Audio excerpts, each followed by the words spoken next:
Good morning guys. Kasabong Luzon, Visayas na lalo sa inyo ating mga followers, sa ating mga viewers, sa ating subscribers dito sa aking channel YouTube Kalyaw Kasabong TV. Sa umaga na ito ngayon, nandito ako sa bahay nagkukuntit.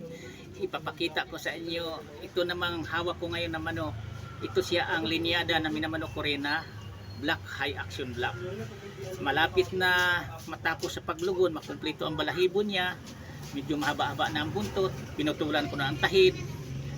Kasi ito siya isa rin gagamitin ko na pang personal kong panglaro. I-entry ko ito siya. Kaya para sa inyong mabaguhan pa lang, ang i-advise ko sa inyo, kung magmamanok kayo, kung sasaba kayo sa laro, sa labanan sa manok, huwag niyong apurahin. Kailangan alagaan nyo ng mabuti, ihanda nyo, huwag nyong apurahin, huwag nyong madaliin, parang makamit nyo ang lamang sa panalo kaysa talo. Kasi dito pagdating sa industriya sa laro sa manok, hindi lagi tayo dito sa panalo. May talo din talaga tayo kahit ano kagaling nating magmanok, ano pa ka-quality, ano kahusay paglaro ang manok mo. Kasi tinawag o sugal. Walang magsusugal nga hindi makaranas ng pagkatalo. Pero pinaka-importante, kapag marunong kang maghanda sa kamanok mo, huwag mong madaliin. Tapos linyada yan na lamang sa panalo kaysa talo. Linyada na winning line, maganda ang performance, ang record sa linyada ang minamanok mo, lamang ka sa panalo niyan. Kaya nagkadepende na din yan sa pag-alaga. Dahil sa panahon natin ngayon, mahigpit ang labanan sa laro sa manok.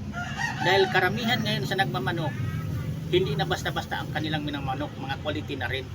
Kahit mga backyard birders tulad ko, hindi rin basta-basta na ang mga manok naming mga backyard birders, kasi namuhunan din kami. Kung anong mahusay, anong magaling na quality na manok, kumukuha din kami, bumibili kami sa mga malaking farm. Yan din ang ginagamit namin na pang materialis. Kaya ang mga resulta sa nagiging mga anak, yan ang ginagamit din namin pang personal, pang laro. Kahit backyard birders lang kami, pero pagdating sa manok, hindi din kami nagpahuli.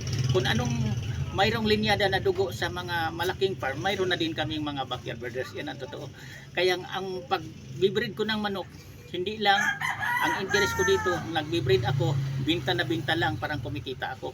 Nagbibreed ako, parang masubaybayan ko, makukuha ko ang linyada na minamanok ko nga, pagpares-parisin kong babae galaki, nga lamang sila sa panalo kaysa talo. Yan ang pinaka-importante lang naman dito, nga hindi tayo lagi sa talo.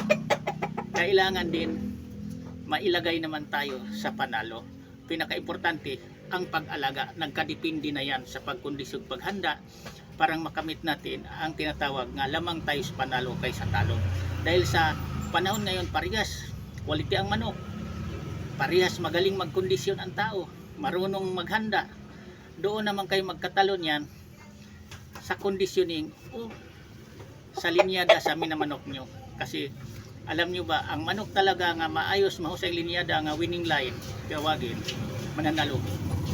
Gagawag paraan yan pagdating sa basahan sa pahirapan, kung papaano niya tatablahin ang laban, papaano niya ipanalo ang laban. Nasa kanya yan, at saka nagkadepende yan sa iyo mismong nagmay-ari na nagkondisyon, naghanda sa kanya.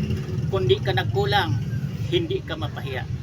Sigurado ako, may talo ka man, pero lamang ka sa panalo kaysa talo. Iyan ang pinaka-importante dito sa pagmamanok natin. Kayong mga baguhan pa lang, parang hindi kayo mailagay sa laging natalo, ihanda nyo mabuti ang mga manok nyo. Tapos piliin nyo ang mamanokin nyo nga maganda ang performance, nga linyada sila na sa mga mananalo, winning line kung tawagin, para nga may talo man kayo, lamang kayo sa panalo kaysa talo. Nagkadepende yan sa inyo sa pagpili o sa pag-alaga, sa paghanda sa manok nating gagamitin panglaro. Yan lang. Maraming salamat ulit sa pagpanood. Bukas ulit ibang topic paliwanag ko sa inyo. Sana mayroon kayong kunting matutunan, mabaguhan pa lang na sa pag-alagag manok, huwag nating madaliin kung gugustuhin natin na ipanalo ang laro sa laban sa ating manok. Yan lang. Thank you ulit. Bye.